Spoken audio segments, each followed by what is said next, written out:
primero que nada, bueno, cuando puedan ver la presentación van a ver que tenemos un índice de contenidos. Vamos a hablar de los bienes o las cosas que son susceptibles de ser regidas por la propiedad horizontal. La propiedad horizontal y el derecho de propiedad, vamos a mencionar algunas diferencias. Y después vamos a hablar un poco de lo que es toda la secuencia normativa vigente. Vamos a hablar del Estado y del Estado horizontal. Ahora me apareció un montón de cosas y ya no sé.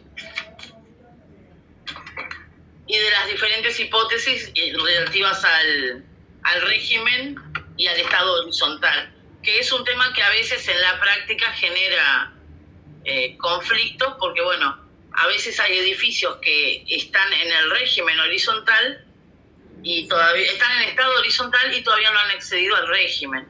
Entonces es un poco así como complicada la cosa. Y vamos a abrir al final, si bien ustedes pueden hacer preguntas a medida que vayamos avanzando, a lo último vamos a dejar un espacio para esas preguntas existenciales que puedan aparecer, cosa de poder solucionar las dudas.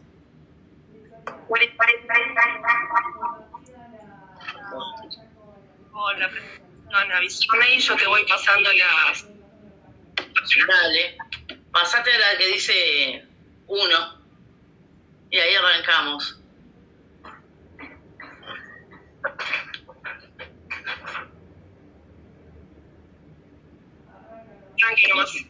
Básicamente lo fundamental para poder tener una propiedad horizontal es tener una edificación. Puede ser tanto un edificio, como lo pensamos más normalmente cuando hablamos de una propiedad horizontal, un edificio estándar, digamos, como pueden ser otro tipo de edificación. Por ejemplo, hay gente que tiene un terreno en el cual tiene 2 casas o 3 casas y por un tema que les resulta más cómodo o lo que sea, resuelven unirlo a acceder a propiedad horizontal. De modo que ahí los espacios comunes pasarían a ser todo lo que hay en el medio entre las casas y bueno, sería como transferir lo que es un edificio a otro tipo de construcción. Después también, bueno, hay muchas cosas. Saben que tenemos ahora los countries, los núcleos evolutivos en Montevideo también son susceptibles de ser incorporados a propiedad horizontal. Y bueno, son cosas que hay que tener un poco en cuenta cuando se va a tomar una administración para evitar así disgustos, digámoslo. Para lograr la división de un edificio o de un inmueble en planos horizontales y efectuar actos y negocios jurídicos de disposición, afectación o administración, debe estar en estado horizontal. ¿Qué quiere decir esto? Es la etapa primaria de este proceso.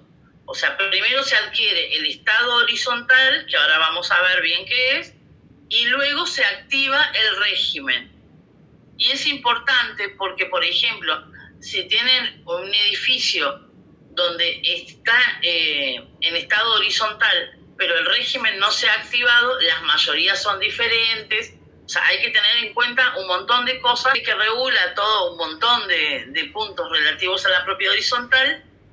También regula el tema de los edificios que están parcialmente incorporados.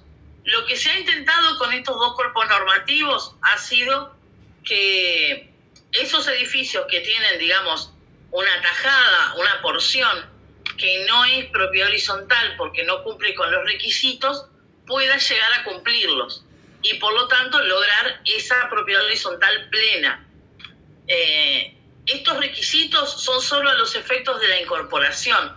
O sea, una vez que el edificio ya está incorporado, entra a funcionar con algunas peculiaridades, pero bajo el régimen de propiedad horizontal estándar, digamos.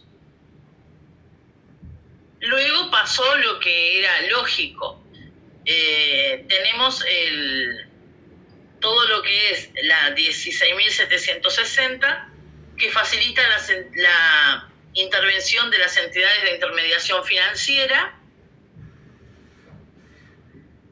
para que otorguen préstamos y todo eso, que es lo que se venía de cabeza, porque si lo podía hacer el banco hipotecario, llega el momento en que también corresponde que lo puedan hacer privados, bajo determinadas condiciones.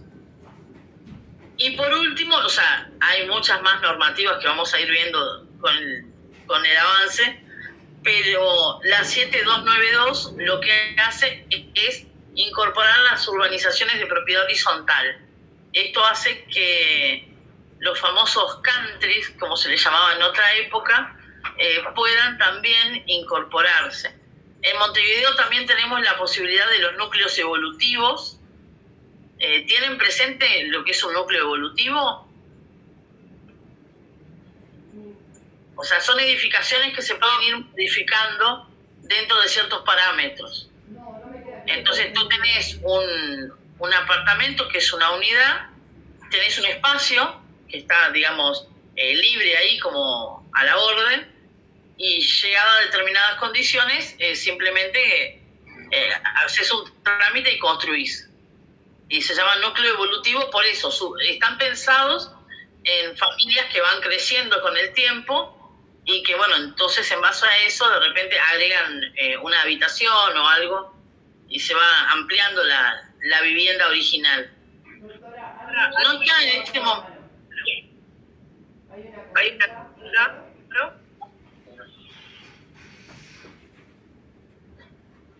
Un terreno donde hay una casa y se agrega otra, también es núcleo evolutivo, exacto, sí, sí.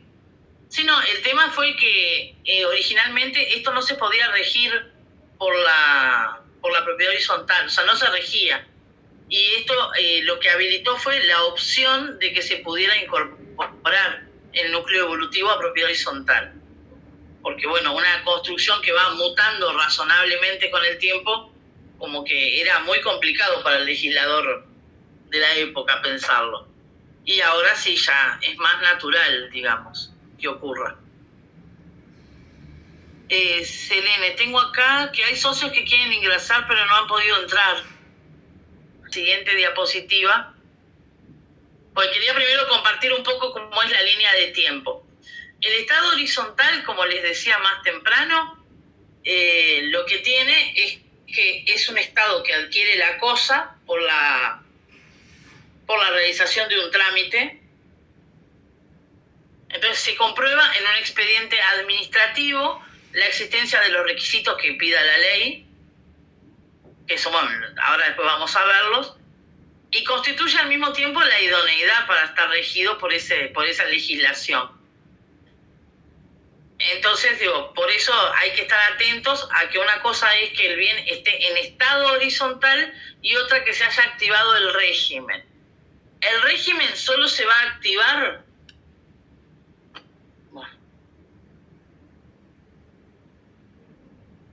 cuando haya un tratamiento diferente de una unidad, de al menos una unidad. Mientras tanto, lo que tenemos es un bien en estado horizontal. Y es importante porque si, por ejemplo, tuviéramos, que ahora no se da tanto, pero en una época era más común que se construyeran edificios de carácter familiar. O sea, donde familias con varios hijos construían un edificio con la idea de que, bueno, vivir todos juntos ahí eternamente y felices. Y bueno, después pasó lo que es obvio. A medida que avanzaba el tiempo y todo, había hijos que fallecían o hijos que se iban y terminaba convirtiéndose en un edificio común, digamos, y lo incorporaban a propiedad horizontal. Mientras no está el régimen activo, hay que tener cuidado, porque ahí las mayorías que hay que manejar tienen que ver con lo que son los copropietarios, o sea, la mayoría de los propietarios, pero no las mayorías calificadas de acuerdo a la ley, porque no está activo el régimen, el estado horizontal, no se activó. Era lo que yo les decía, el régimen nace cuando él o los copropietarios confieren un derecho en o contra la cosa, o cuando un tercero, en consideración al estado de la cosa, la embarga. Esto significa que el tratamiento efectivo de al menos una de las unidades en forma independiente, activa el régimen. Una vez que se activa el régimen, viene todo lo que ya sabemos, las mayorías que tienen que ver, lo que se puede y lo que no se puede hacer en lo que tiene que ver con sobreelevar, las reformas, todo un montón de cosas. Mientras tanto, lo que tenemos es un edificio que está en estado horizontal, pero que todavía no está activo el régimen. Esto es importante porque si hay que tomar algún tipo de decisión, hay que tomar cuántos dueños son, hay que ver las mayorías, cómo se conforman, pero no van a ser las mayorías, digamos, de la ley, van a ser las mayorías a ojo, ¿no? O sea, son más o son menos. Se va a crear en cada tema más de un bando y cada uno verá cómo vota. Con respecto al ámbito de aplicación material, casas de un solo piso divididas en apartamentos, subsuelos y buhardillas habitables. En el caso de Montevideo, edificios en bloque y núcleos evolutivos. Y luego las urbanizaciones de propiedad horizontal. Hay alguna cosita más en la vuelta, pero lo esencial vendría a ser esto. Ahora vamos a analizar un poco los requisitos que debe cumplir estas construcciones para poder habilitarlas y constituir una propiedad horizontal. Perdón, pero quedé un poco ahogada. Los requisitos que llamamos intrínsecos son las condiciones estructurales que hacen a la cosa en sí. O sea, que esté hecho de determinados materiales con determinadas características y que tenga esas condiciones literalmente estructurales. Lo extrínseco es la verificación en sede administrativa. Se podrán dar cuenta que si bien los intrínsecos de repente es más difícil que puedan ir cambiando con el tiempo, porque ya la normativa dice cómo tiene que ser la construcción, los requisitos para la verificación administrativa son esencialmente mutables. Yo mañana puedo resolver que necesito algo o no. Yo, intendencia, por ejemplo. De hecho, en cada intendencia hay una normativa diferente en algunos temas. Bueno, vamos a... No sé, Selene, si tú querés, me está avisando acá Roberto que hay más gente para ingresar. Si querés hacerlo central y después seguimos. Así no trancamos a nadie. Ahí va. Seguimos.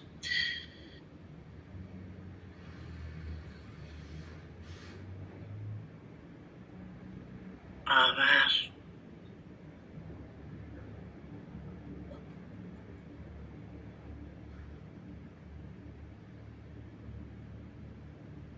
Los requisitos extrínsecos, les decía que es la verificación en sede administrativa de la existencia de los requisitos intrínsecos. Entonces vamos a ir viendo algunas de las cosas que el derecho positivo nos está pidiendo. Siguiente. Ahí está. En la 10.751, lo primero que nos piden es el permiso de construcción, el plano de fraccionamiento, la habilitación municipal y la contratación de seguros. Esto es a los efectos de la incorporación a propiedad horizontal. O sea, el permiso de construcción ya sabemos todo lo que es. El plano de fraccionamiento es el que tiene toda la división de las unidades. La habilitación municipal, el expediente concluido, que por lo general lo que tienen que tener, lo que hay que controlar, es una plancha que se pone donde están todos los datos de que se inscribió con tal número. Yo después voy a ver si les consigo alguno en la vuelta para mandar una foto. Y la contratación de seguros. Esto es importante porque lo que se necesita es la contratación del seguro y no habilitación de bomberos, sino que se pide específicamente la contratación de los seguros que correspondan. En cuanto a los requisitos intrínsecos, como ustedes van a poder ver, son evidentemente cosas que son difíciles de cambiar. La independencia funcional, porque es simple, o la unidad tiene independencia funcional o no la tiene. La independencia funcional tiene que ver con que esa vivienda o esa unidad de propiedad horizontal se pueda utilizar de manera independiente en todo sentido. O sea, si yo, por ejemplo, para acceder tengo que pasar por otra casa, no tengo independencia funcional. Entonces, en esos términos, por ejemplo, una buhardilla, para poder ser considerada que tiene independencia funcional, yo debería poder acceder desde un espacio común. Si accedo a través de otra de las unidades, no es independiente, evidentemente. Y después, bueno, salida a la vía pública directamente o por un pasaje común. Lo que yo les decía, la salida a la vía pública, que tiene que ver evidentemente con la independencia, puede ser directamente, o sea, que da directamente a la calle, o por un pasaje común, un pasillo, si es, por ejemplo, un country o algún tipo de complejo o lo que sea, que dé a un espacio común y a partir de ahí se pueda acceder a la calle. Lo importante de esto es que tanto el permiso de construcción, el plano, la habilitación, son todos trámites que pueden cambiar el día de mañana. ¿Tá? Ustedes lo que tienen que verificar cuando haya un problema en un edificio es que en el momento que se habilitó esto estaba en regla y esto estaba bien. Después, bueno, si cambió algún requisito, ya está.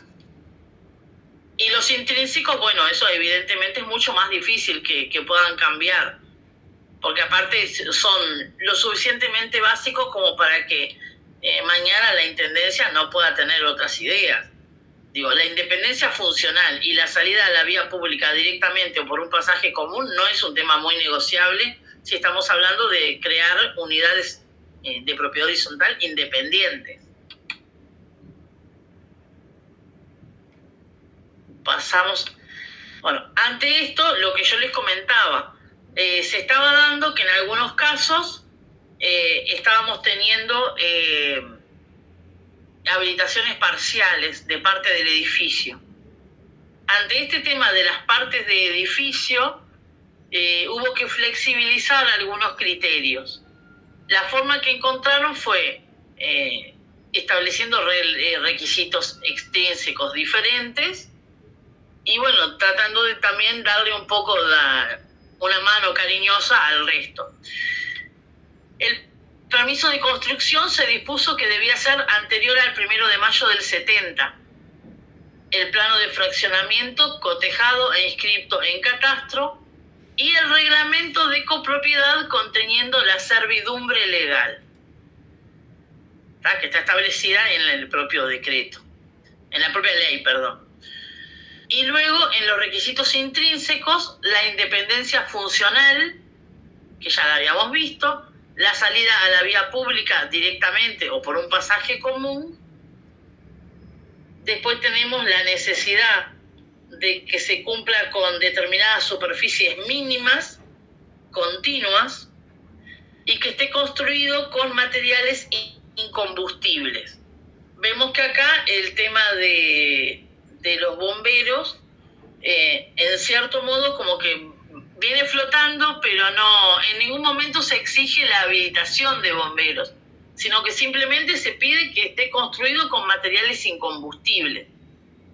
No parecería razonable que una vivienda que estuviera hecha con cartón, no sé, con alguna cosa que fuera fácil de tomar fuego, pudiera ser habilitada como propiedad horizontal. Es un tema también de seguridad.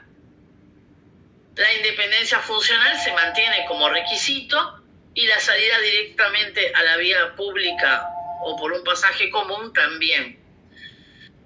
Verán que acá, en el caso de la 13870, se pide que todo esto sea con superficies mínimas continuas.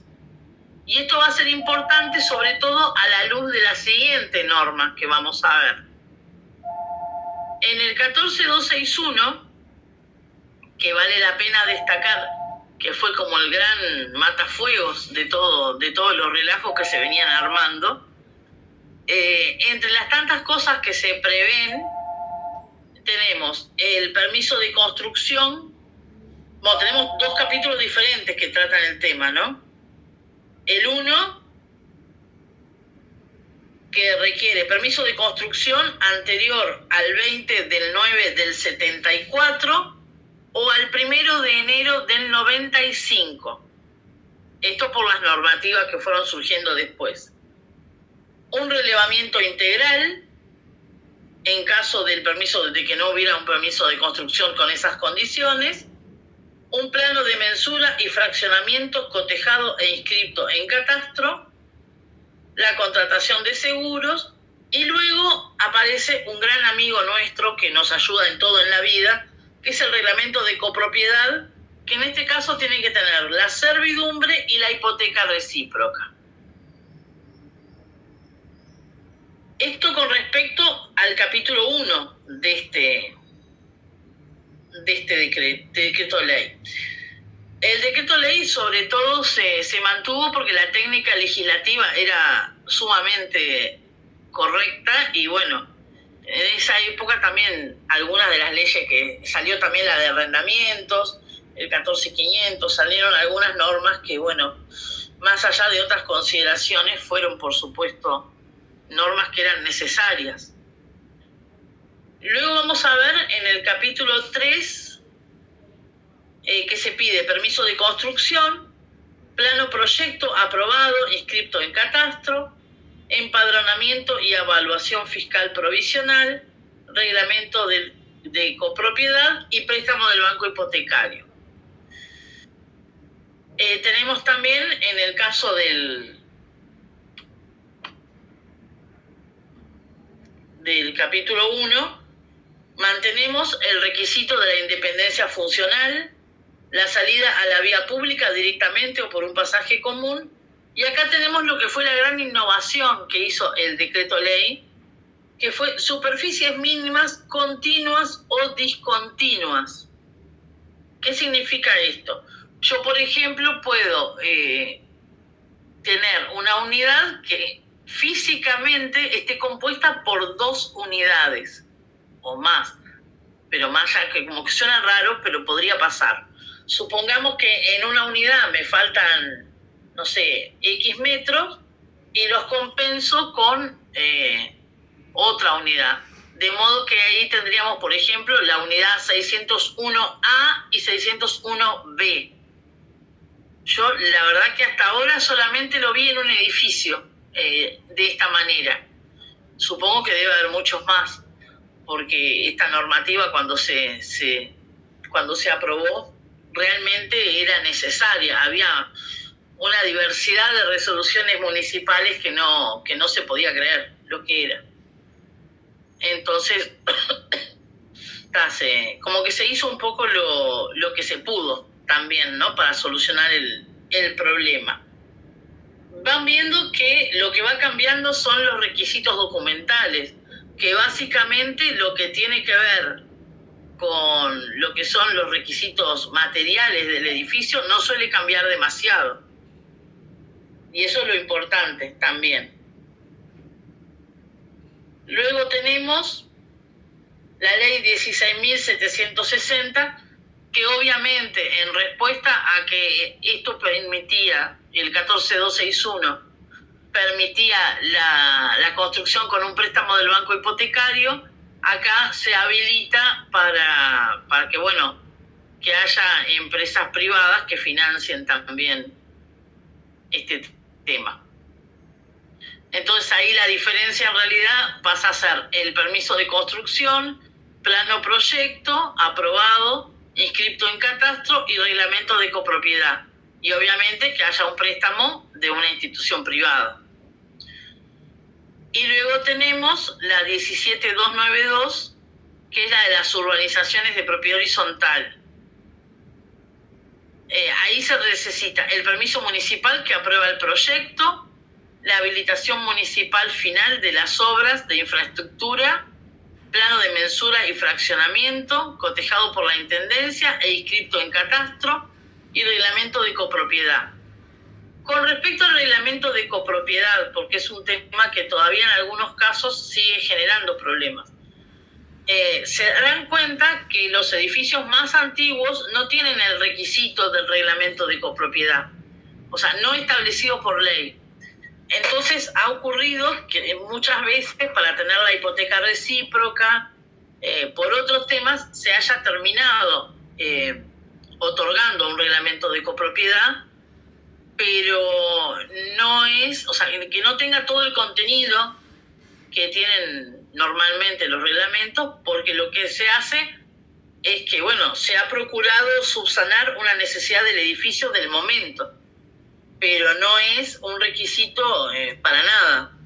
Entonces, ese reglamento puede tener carencias, o sea, por lo general los reglamentos que hay, los más mínimos, lo que tienen es la hipoteca recíproca y, bueno, está toda la parte de milésimas, gastos comunes, asamblea. Después vamos a, un día de estos, si tienen ganas, charlamos de todo lo que puede tener un reglamento de copropiedad dentro, porque es un mundo aparte. Pero sí ocurre eso, ¿no? Que en los edificios más antiguos no era obligatorio el reglamento de copropiedad. Entonces esto genera esas cosas. Ustedes me entienden. Llegan los copropietarios, hacen un planteo en la asamblea, y si no hay reglamento de copropiedad o el reglamento de copropiedad es muy parco sobre un tema o no trata un tema, hay que ir directo a lo que establece la ley. Y bueno, a veces sale bien y a veces se complica. No es una cosa muy amorosa. ¿Me van siguiendo? Sí, Andrés, en algún momento normalmente era el banco de hipotecario el que lo hacía. Estamos hablando de años 74, o sea, no... Digo, ante esa primera y original forma de construir, lo hacías ahí. Después necesariamente se empezó a financiar con otros. Yo tengo entendido que financiaba en los requisitos, establece la normativa que tenés que tener el préstamo del banco hipotecario. O sea que yo presumo que sí, que era solo el banco hipotecario. Tendría que ver por las dudas, pero me parece que sí, que es solo el hipotecario. No tengo recuerdo de haber visto un edificio que fuera financiado con otros orígenes de fondos que fuera anterior a la normativa actual. Eso sí, no lo tengo presente, no lo vi. Que no lo haya visto no quiere decir que no exista, pero bueno. Sigo ahí porque no había visto la pregunta, Andrés, perdón. Luego, bueno, tenemos un punto. Hoy estábamos hablando de cuándo se activa el régimen del Estado horizontal y todo eso. Y también hay un tema que hay gente que tiene interés y es en cuándo se desafecta, cuándo termina ese régimen horizontal. La ley 16.871 incluye dos conceptos diferentes dentro de este mismo tema. En un caso, el hecho de que la construcción pase a regirse por el Código Civil, y el otro, el caso de la mutación de la naturaleza de un bien individual o de un bien común. El caso de las mutaciones dominiales en una época fue bastante complejo. No sé si ahora ustedes me contarán cómo están con casos de esos. Era el típico donde una persona reformaba una propiedad en propiedad horizontal y abarcaba una parte que era, por ejemplo, un bien común de uso exclusivo y lo incluía en la construcción de tal manera que, bueno, había que cambiarlo. No podía seguir siendo un bien común. Entonces, en ese caso, bueno, con la aprobación de las asambleas, con las mayorías correspondientes, se hacía esa modificación. Después, otro caso que puede cambiar, bueno, de un bien individual a un bien común es más difícil. Por lo general lo que ocurre es que de un bien común sea absorbido por una unidad. Y después tenemos, bueno, evidentemente, los propietarios pueden decidir volver a regirse por el Código Civil.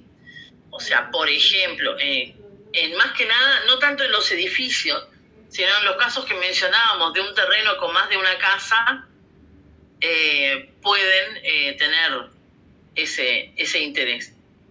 La mutación...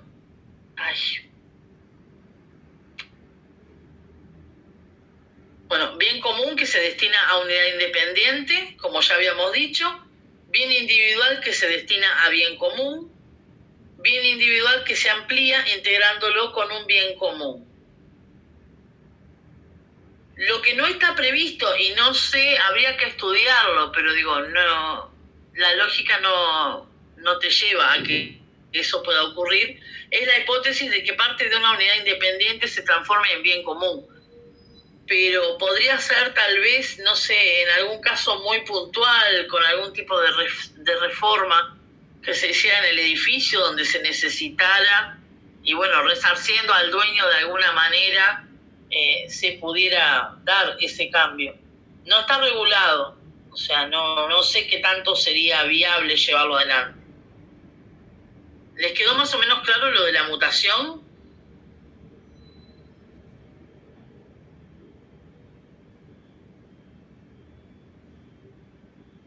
Bueno, ante el silencio yo pienso que ustedes comprendieron. Con respecto a la desafectación también tenemos el artículo 14, donde habla del propietario que adquiere la totalidad del edificio, que es una hipótesis donde puede pasar, la unanimidad de copropietarios, puede haber un tema de vetustez declarada por la asamblea.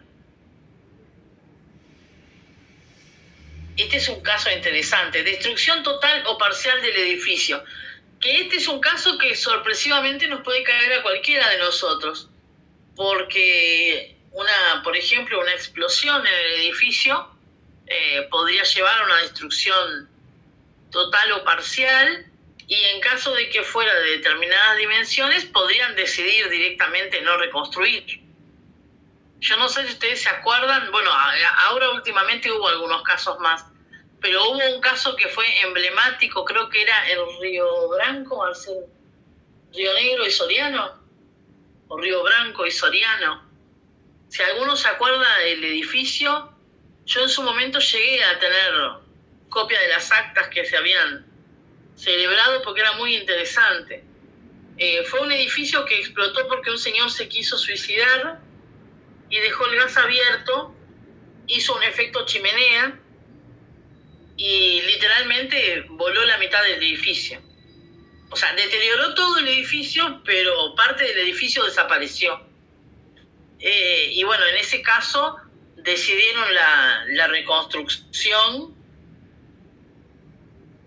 Sí, Sandra, era el propietario del último piso.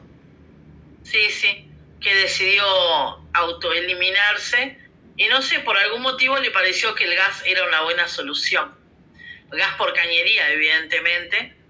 Y bueno, yo tenía un amigo que vivía como a 2 cuadras de ahí y me decía que no le había quedado un solo vidrio en su casa de la explosión, de la dimensión de la explosión.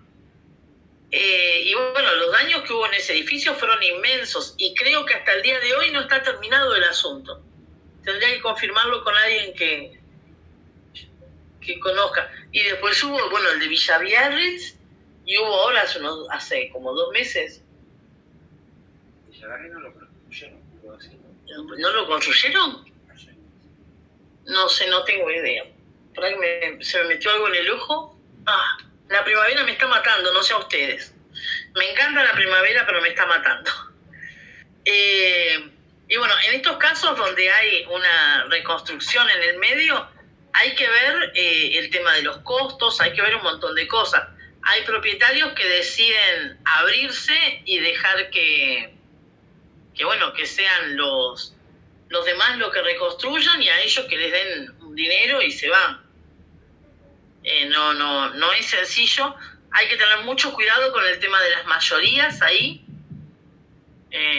Y bueno, se imaginan que de por sí es un tema bastante complejo. Amanecer una mañana con que falta medio edificio. Porque aparte probablemente van a faltar también algunos vecinos. Digo, no está bueno. No está nada bueno. Hace poquito, el otro día hablábamos con Abril, cuando estuvimos por allá, que también había un caso que fue hace no tanto, hace unos días, cuando eso que había pasado, también de una explosión, pero ya bastante más light.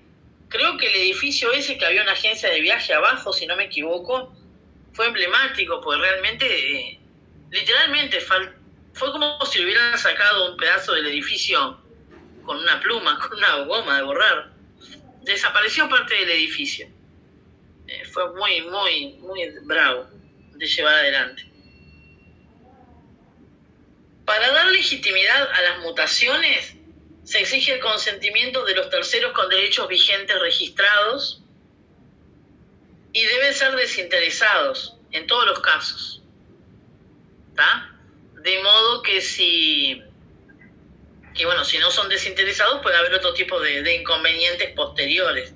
Acreedores hipotecarios, embargantes, promitentes compradores, copropietarios que pudieran verse perjudicados por el cambio. Entonces, está. Un caso en que yo vi una vez que al final no se llegó a un acuerdo, no hubo forma de estar de acuerdo. Era un edificio que quería poner no era un ascensor, era como un montacargas medio extraño, porque había gente que vivía en el tercer piso que tenía dificultades. Y eso implicaba que parte, no me acuerdo si de una terraza, de algo, se iba a perder en cada uno de los pisos. Y bueno, no se pusieron de acuerdo por nada de... Analía, cualquier cosa, estamos a las órdenes, lo que necesites.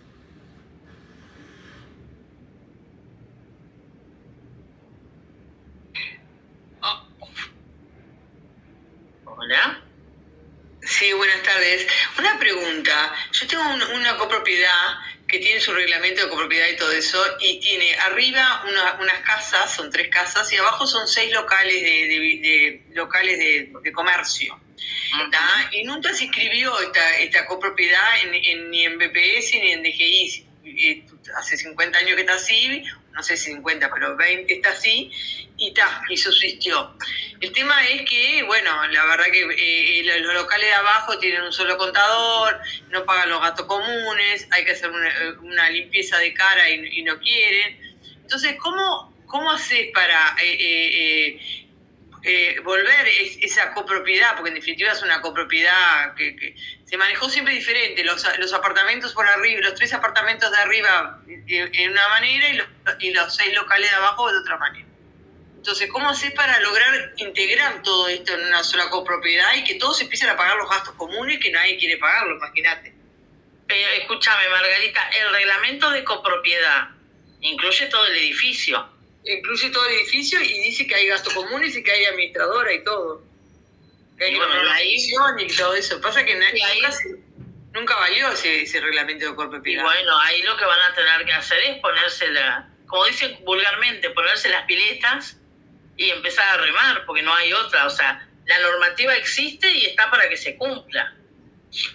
Van a tener igual probablemente un dolor de cabeza con BPS y DGI, pero hay que ver, porque a lo mejor parte de esa deuda debe haber prescripto también.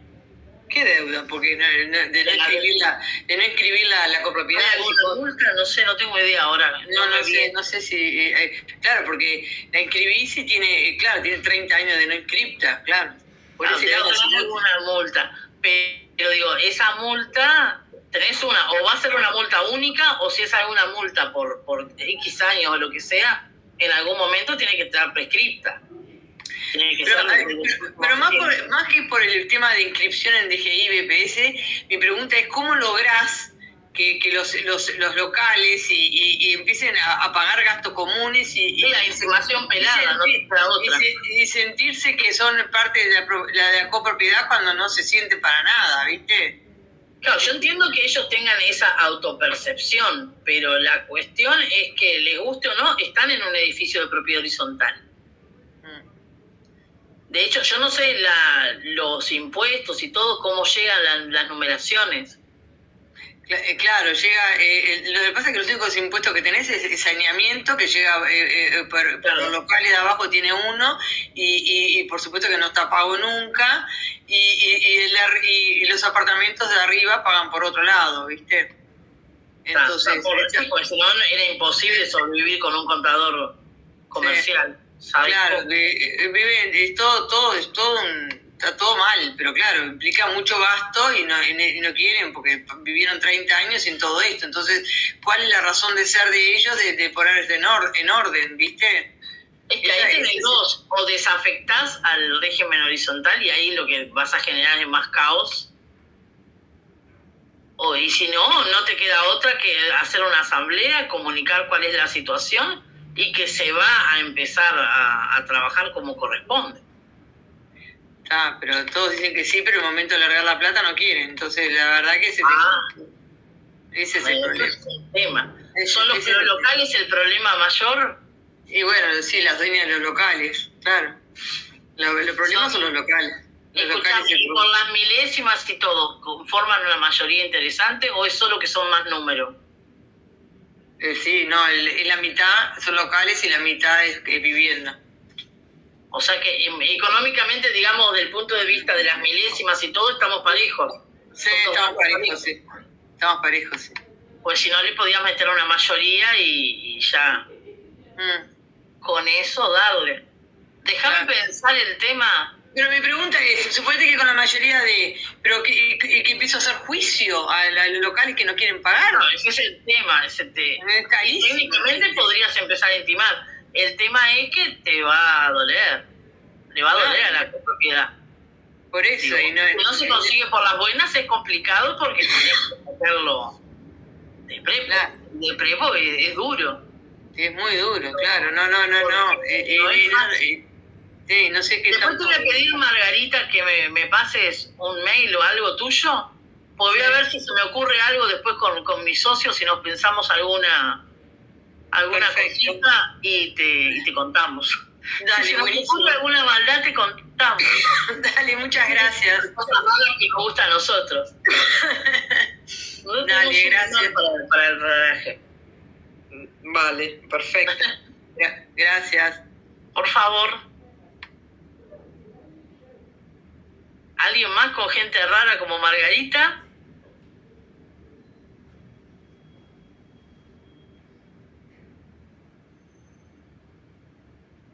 Otra pregunta tengo, ya que estamos para preguntas raras. Vamos arriba. Estoy con otro edificio que tienen a un apartamento que nunca pagó los gastos comunes, ¿está? Y ahora está en juicio, lo están intimando, no sé, se van a vender el apartamento y se van a quedar con los gastos, no sé, lo acabo de agarrar ese bodrio. El tema es, sigo porque el que llevaba antes la administración directamente lo sacó de la línea de los gastos comunes y no le siguió aumentando la deuda. Eso es un horror. Pero no, van a tener que reliquidar todo esto. Está mal eso.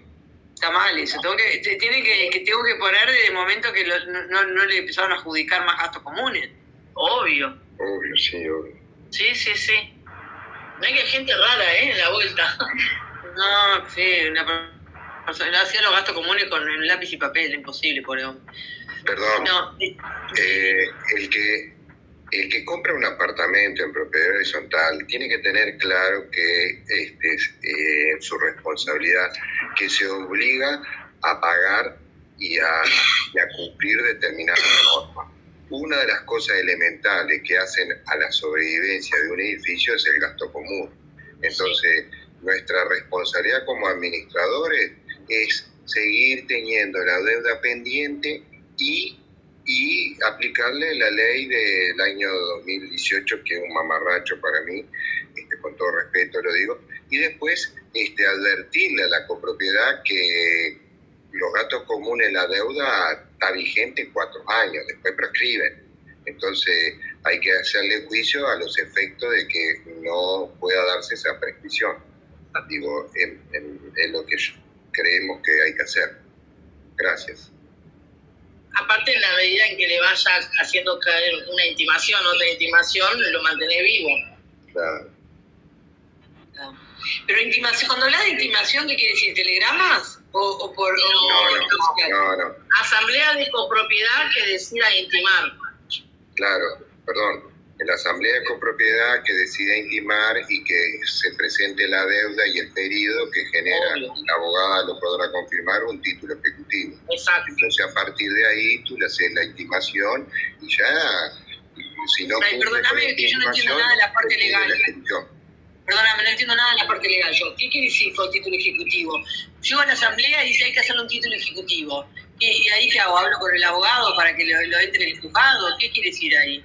No, lo que tenés que hacer es en la asamblea presentar la deuda bien detallada de cómo se conformó, cómo llegó a deber ese dinero a la persona, el propietario de la unidad en realidad, que aprueba esa deuda por la asamblea y eso es lo que va a configurarte el título ejecutivo. Con ese testimonio o lo que sea, tú ahí te vas y te manejas con el abogado y él te va a pedir ahí la documentación. Ahí va el abogado, tengo que ir a un abogado para que la siga. Sí. Claro. Está perfecto.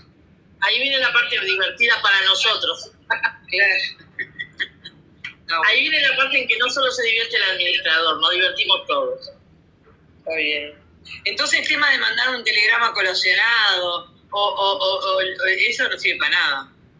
No, si fuera de gente del interior, la gente del interior todavía se asusta. La gente acá en Montevideo le da pelota, perdónenme la expresión. Acá en Montevideo no les interesa nada. Y el clérigo tampoco. Lo que pasa es que eso no los conmina a pagar. Hay gente que ya tiene tanto clearing que tampoco le importa. Claro. Así que está. A ver, tengo a Giselle y a Alves Inmobiliaria levantando la mano, pero no encuentro dónde. Hola, Hola. buenas tardes. Hola, buenos días para el mundo. Quería hacerte una consulta. Yo soy de Punta del Este.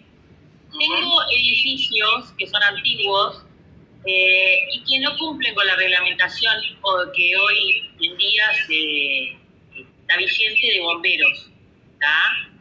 Sí tienen seguro.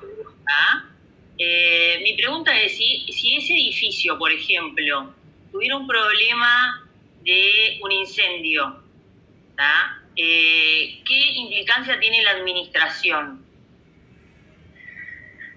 En todo caso, la administración por lo menos tiene que haberlos informado de lo que hay que hacer y si el edificio decidió no hacerlo, la responsabilidad, digamos, que la empujás hacia otro lado. Claro, lo ideal sería poder hacerlo. Perdón.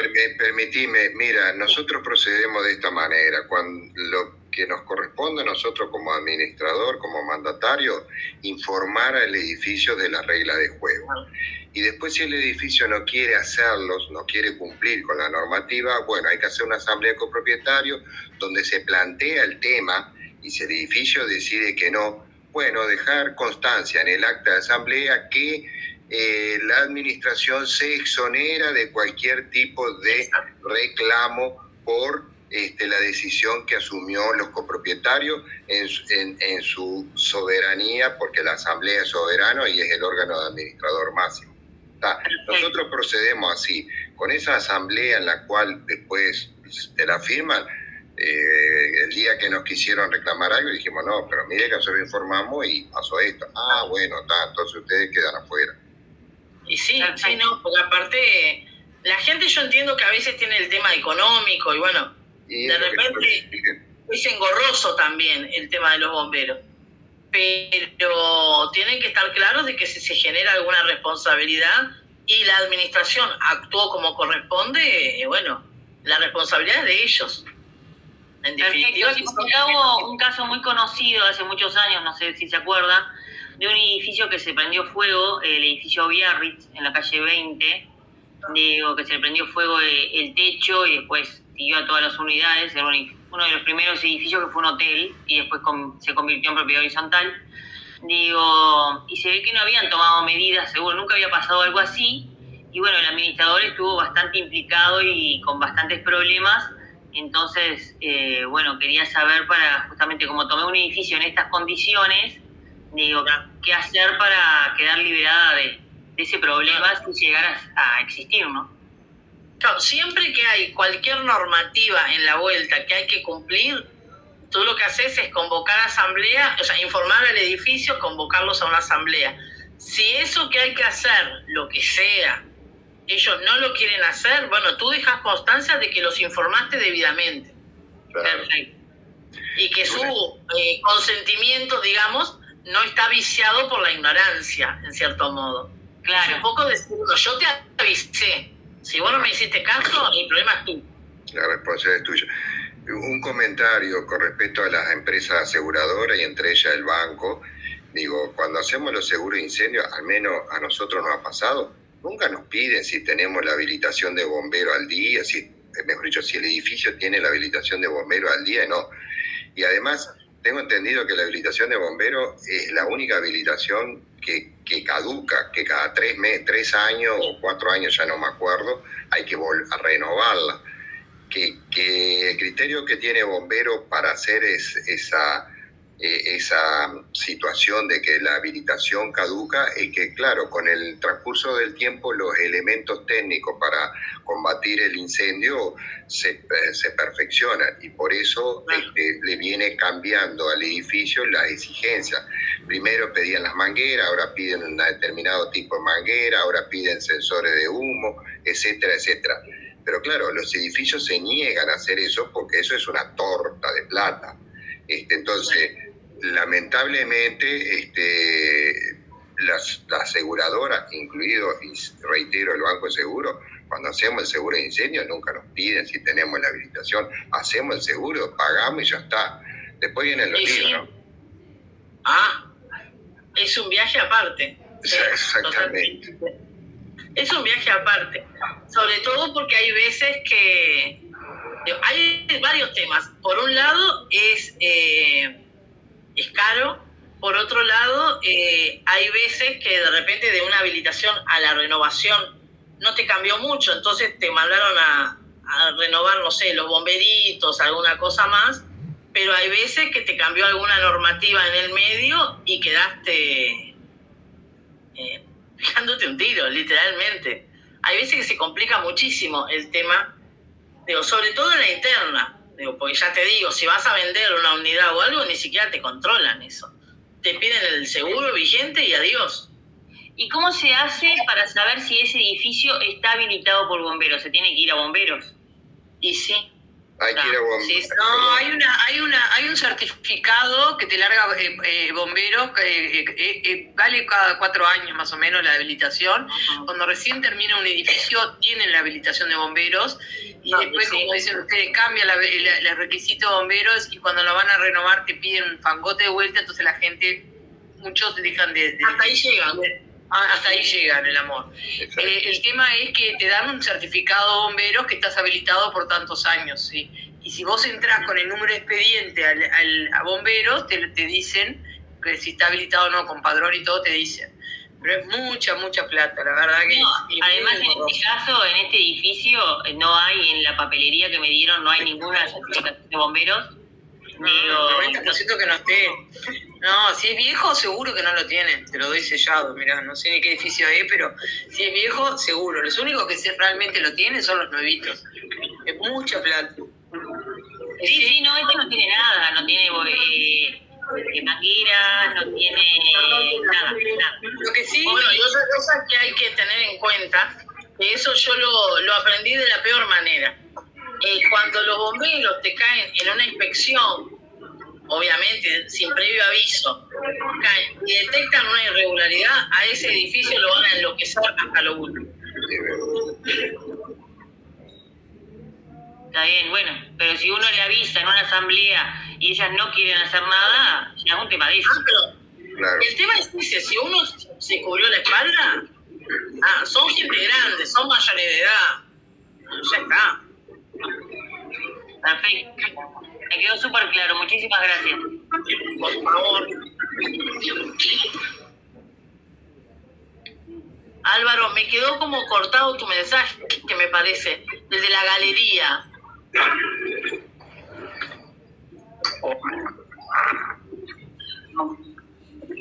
¿Tenés 2 millones de dólares de deuda?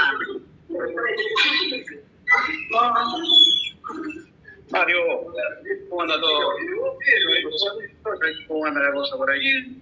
Tranquilo. Tranquilo. Sí, bueno, ahora sí. Sí, pero si no,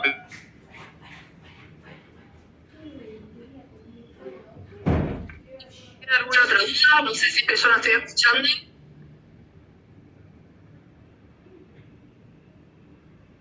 No sé, me quedé colgada con lo de Álvaro, de la deuda de 2 millones de dólares, pero no lo veo.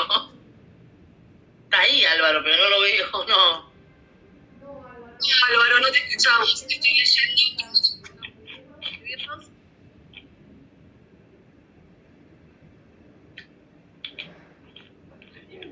Yo no escucho a nadie directamente. ¿Sí? Es lo que yo te dije. los valores paganos. Sí. Qué bien pagano, ¿no? ¿Cómo está muy todo? No, muy capo. Álvaro, escúchame, cualquier cosa, si no me mandás un mail y me haces llegar la consulta. Yo lo había escrito antes. No sé si te hice la pregunta que con deuda. No sé si venía por allí. Acá pues no estoy escuchando nada casi. Yo le dejé acá el correo electrónico por cualquier consulta que le quede a alguien colgada. Creo que las preguntas que te hagan después pasalas, porque a veces no se nos ocurren y están buenas las preguntas que hacen. por eso, sí. La hizo en el chat. Sí, ese es el mensaje que me quedó como por la mitad. Gran problema con las galerías del centro. Sí. Las galerías son... ¿Qué pasa con las propiedades que tienen deuda funcionaria en la Intendencia de Montevideo? Y que por tanto no se pueden ejecutar ni realizar por la esto habría mejor gestor. ¿Qué se puede hacer? La deuda muchos que tienen valor de la unidad. Claro. Sí, no, eso es un problema, sí. Está generando creo que bastante problema. Acá, tengo un apartamento que tiene deuda de 87. No, pero las deudas ahora prescriben. No te olvides de la novedad normativa que tenemos. Son 5 años que prescriben, 4 años, 5. 4 años. 4 años, sí. Sí, siempre me hago el mismo lío con 4 o 5. Pero acordate que ahora tenés eso nada más. El tema es que probablemente tenés un embargo previo de la Intendencia. Hay que ver si la Intendencia se descuidó y no reescribió. Perdón, pero hay una cosa que siempre me quedó en duda. Evidentemente que hay entes que son, digamos, organismos que son créditos privilegiados, como la Intendencia, los bancos. Sí. Pero la hipoteca recíproca, el reglamento de copropiedad, ¿no hace un resguardo de determinado porcentaje? O sea, yo creo que sí. entonces, eso creo que más tarde o más temprano habría que definirlo. Trabajar por ese lado. Sí, trabajarlo, porque hay jueces que no lo entienden así y sencillamente uno no logra comprometer a la copropiedad en un juicio porque dice, le vamos a hacer el juicio para la intendencia, entonces no quieren hacer juicio. Porque muchas veces en realidad trabajas para la intendencia. Y el tema es ver si aparte puedes cobrar tú. Y nadie paga nada. Entonces yo en algunos lugares le he dicho, no, pero acá mire, la hipoteca recíproca prevé un resguardo, vamos a tirarnos aunque sean eso. Claro, lo que pasa es que nosotros tenemos la costumbre de que no nos damos cuenta. Se llama hipoteca recíproca. Es una hipoteca. Claro. Pero muchas veces no nos damos cuenta de eso. Lo repetimos y no nos damos cuenta que es una hipoteca. Exacto. Y que por su propia naturaleza ya de por sí es ejecutable y también nos da, no tanto tal vez como la intendencia, pero nos pone en una buena posición. Ahora Andrés, me dejaste pensando, Andrés Muyano me dejó pensando, gran problema con las galerías del centro. Y las galerías del centro deben estar complicadas en este momento porque aparte tienen un montón de locales vacíos, la gran mayoría.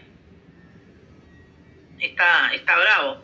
Si no sabés dónde está el dueño y eso también es un viaje, aunque la vayas a citar en el local.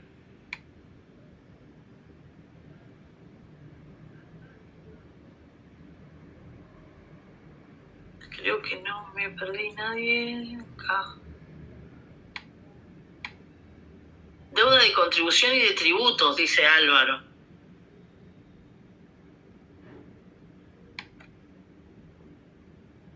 Claro, sí. Sí, no, eso es todo un problema. Sí, no, los embargos de la intendencia son un dolor de cabeza. Ahora, a ver si ahora me escuchan. Ahora sí te oigo. Bueno, el tema es claro. Si vos querés ejecutar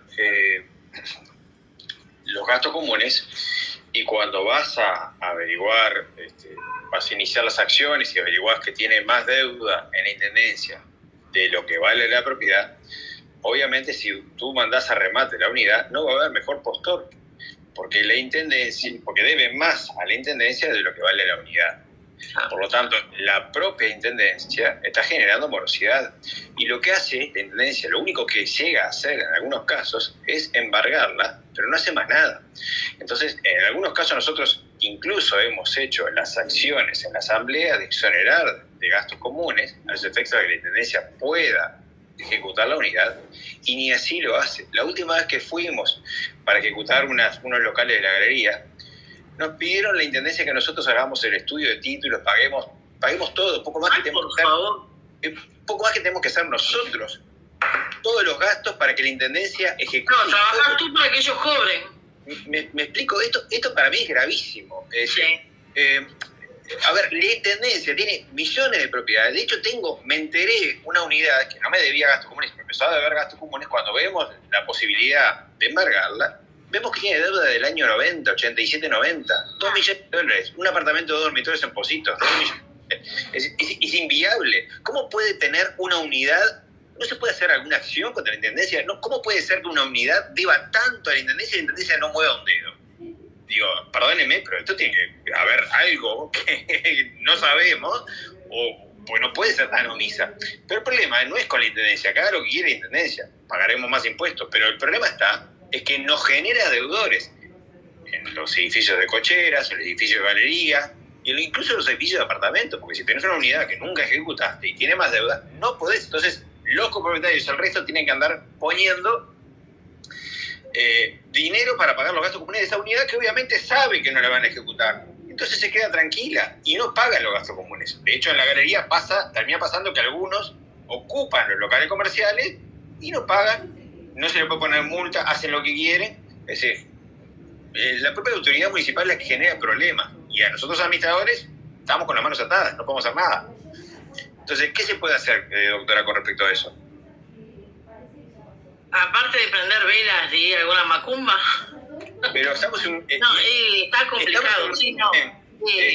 Constitucional, me explico, o sea, tiene que haber... Yo lo que estoy pensando ahora, tendría que ver porque hace mucho que no leo el tema. Me quedé pensando en la acción de amparo. Yo No estoy segura, pero es lo único que me viene así de golpe. Nosotros lo que hemos pensado, capaz que es un disparate, hacerle, no sé, juicio, o tú lo que estás diciendo, yo no soy abogado, acción de amparo a la propia intendencia, Claro. Porque en definitiva nos está generando, no a nosotros, pero sí a la copropiedad, un perjuicio. Exacto. Y no solamente eso, sino ya incluir todo, o sea, tenemos que pagar más impuestos, cualquier ciudadano común, porque cuando la intendencia puede echar mano, porque no tiene una propiedad que para ejecutar, sino que tiene cientos de copropiedades para ejecutar, y no lo hace. Yo creo que habría que hacer capaz, no sé, un movimiento o una acción legal a la intendencia por daños y perjuicios. ¿Por qué? Porque realmente lo que dice Álvaro es correcto, nos genera un daño y un perjuicio a la copropiedad, punto. La copropiedad tiene que seguir manteniendo el edificio y esa unidad no aporta No nada. aporta nada, sí. Mira, Entonces, el artículo 1 de la ley 16.011, que es la de amparo, dice: cualquier persona física o jurídica, pública o privada, podrá deducir acción de amparo contra todo acto, omisión o hecho de autoridades estatales o paraestatales, y bueno, así como particulares que en forma actual o inminente lesione, restrinja, altere o amenace con ilegitimidad manifiesta cualquiera de sus derechos y libertades. está Me claro. parece que el derecho a cobrar lo tenemos, está reglamentado, o sea, existe. Entonces, es ilegítimo en el sentido de que no, o sea, no hay un fundamento por el cual no estén ejecutando la unidad y siguiendo el trámite adelante. Lo tienen eso trancado ahí. No, es la desidia de la institución. Por La eso. acción de amparo tendría que iniciar el edificio, en todo el caso. edificio, sí, Exacto, el edificio tiene. sí. Más gasto. En una asamblea de copropietarios plantearlo todo y bueno, y como solución la decisión de amparo. Entonces, iniciarlo. Obviamente, todo es plata, ¿no? Ese es el gran Sí. tema. Bueno, Sí, el no tema es solamente ese. se cobra, sino que... Porque, a ver, una de las opciones que se nos planteó, bueno, pagábamos el estudio de título. La gente se negó, obviamente, ¿no? No Obvio. cobramos para pagar el estudio de título. Pero... Y pagamos el estudio de título. ¿Y quién me asegura que realmente va a ejecutar la intendencia después? Ah, por supuesto. Pagás todo eso y después queda ahí, y después le echan las culpas a los juzgados, que pasen un juzgado para otro, y seguís en veremos. O sea, yo, la verdad que no vivimos en un mundo desconocido. No puedo entender que pueda haber esa situación. No, es realmente insólito, la verdad. Y capaz que como colegio, de repente, no sé, si se pudiera hacer algo, Capaz que sí, plantearlo de alguna manera. para tener más No presión. sé si esto está pasando en otros departamentos o es solo en Montevideo el problema grande. No, el problema grande el problema grande es en Montevideo porque por Sí, por acumulación de gente. la magnitud de la construcción, ¿no? En Claro. ciudad del interior tú no tenés el número de edificios que tenés acá. Ese es el tema. Pero igual hay propiedades, casas que tienen. Evidentemente acá hay una desidia y para mí creo que hay que hacer una acción en términos institucionales. Yo creo que Porque sí. ir estoy de uno, acuerdo. dos o tres y Sí. somos una gota de ácido en una damajuana de 10 litros. Pero si ya va, digo, en forma institucional, el colegio de administradores, Sí. acompañado de acciones de amparo, y bueno, pienso que más tarde o más temprano alguien va a tener que responder. Y Sí. además, digamos las cosas como son, los jefes, los cargos, los mandos medios tienen la desidia, pero eso va a llegar a nivel político y al político no le va a gustar que a nivel de la prensa se lo desacredite. Entonces yo creo que hay que empezar a moverse y generar una ley que bueno, que si así como prescriben los 4 años los gastos comunes en los apartamentos de propiedad horizontal, que prescriban las deudas de la intendencia en 4 años. Entonces ahí sí Eso es otra de las cosas que yo me Una lucha a largo aliento, ¿no? Si a nosotros nos limitan la posibilidad de cobrar multas y recargos, pero nosotros a su vez tenemos que pagar multas y recargos por no pago de tributos, estacionamiento, lo que sea, que son expropiatorias. Me pregunto, ¿por qué unos sí y otros no? ¿No deberíamos tener todos el mismo? Porque si a mí me limita la posibilidad de cobrar gastos comunes, porque básicamente al no poder cobrar multas y recargos, y yo tengo que pagar multas y recargos, hay una inequidad absoluta. O sea, sí, por supuesto. A mí la intendencia me va a expropiar el BPS, DGI, lo que sea, me van a expropiar impuestos. Y ahí no pasa nada. Ahí no hay usura, no hay nada. Pero para los administradores sí somos usureros. Entonces, viste, es una cosa que me parece que esto ya traspasa a una propiedad en particular, sino ya es un tema ya del colegio y de la sociedad toda, ¿no? Es el poder político que presiona sobre el privado que de alguna forma no nos deja sacar la cabeza, ¿no? Lo que pasa, Álvaro, que está dentro de lo que puede ser, digamos, una cuestión filosófica o una idiosincrasia, que acá se tiende en nuestro país a proteger el deudor, no a estimular al buen pagador. Entonces, porque tú podrás tener más de uno que no paga y dice, no, estoy esperando la franquicia. Y después la franquicia, que son beneficios que tú como buen pagador no lo tuviste. Entonces, tenemos que cambiar la mentalidad, tenemos que estimular al que paga, y al que no paga, bueno, que se presente y diga por qué no lo hizo. Yo les pregunto, y tú, doctora, que seguramente accedes al diario oficial, ves los remates que salen, ¿alguien vio alguna vez algún remate de alguna propiedad por parte de la Intendencia? Yo hace tiempo que no veo uno. Pues yo he visto de repente, yo qué sé, Punta del Este, alguno que remate.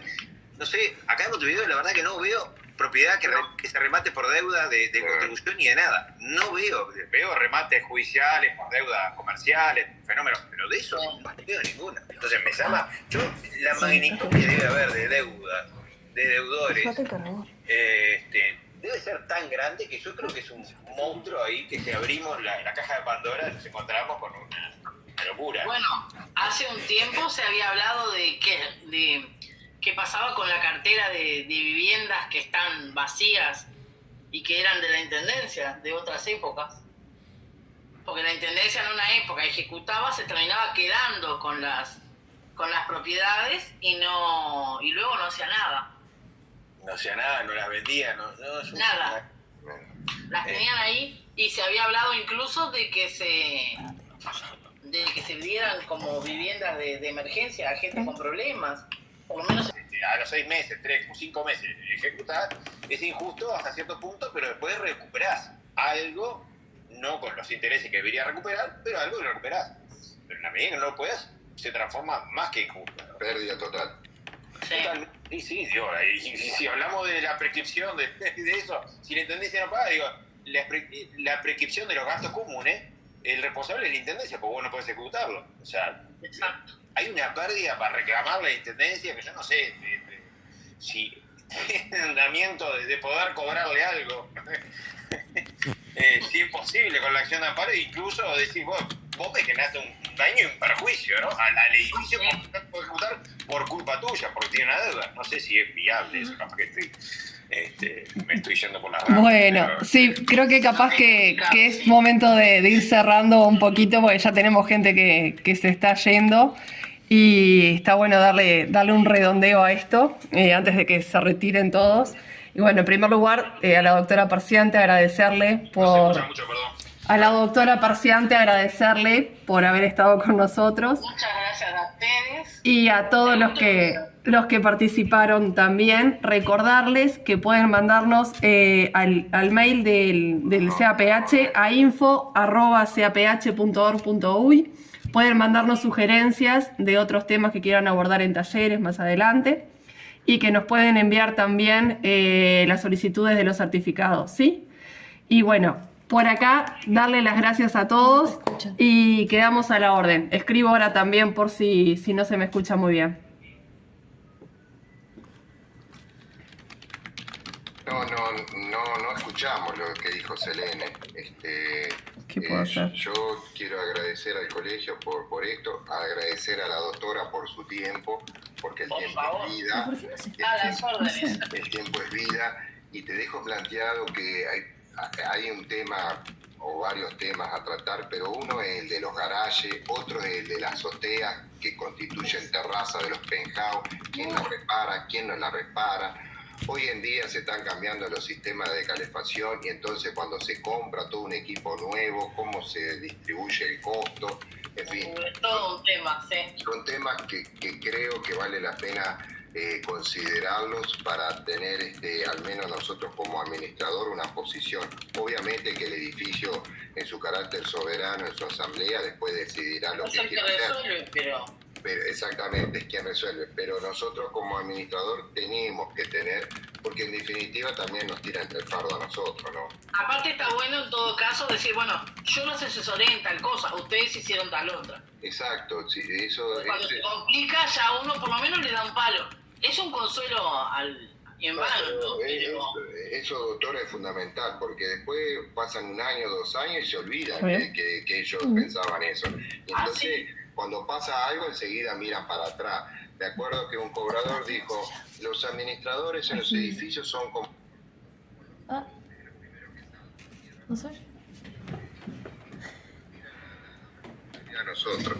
Creo que esos temas vale la pena, obvio que hay muchísimos, pero el tema hoy en día de la terraza y que es de la azotea, que es terraza del penthouse, hay que, y más con las nuevas edificaciones, que hoy las edificaciones nuevas, que me perdonen los constructores y los arquitectos, no son como las de antes. Y no es porque sea viejo, es una realidad. No, es realmente espantoso. Muchas gracias, doctor. Muchas gracias a por esta instancia. A las órdenes.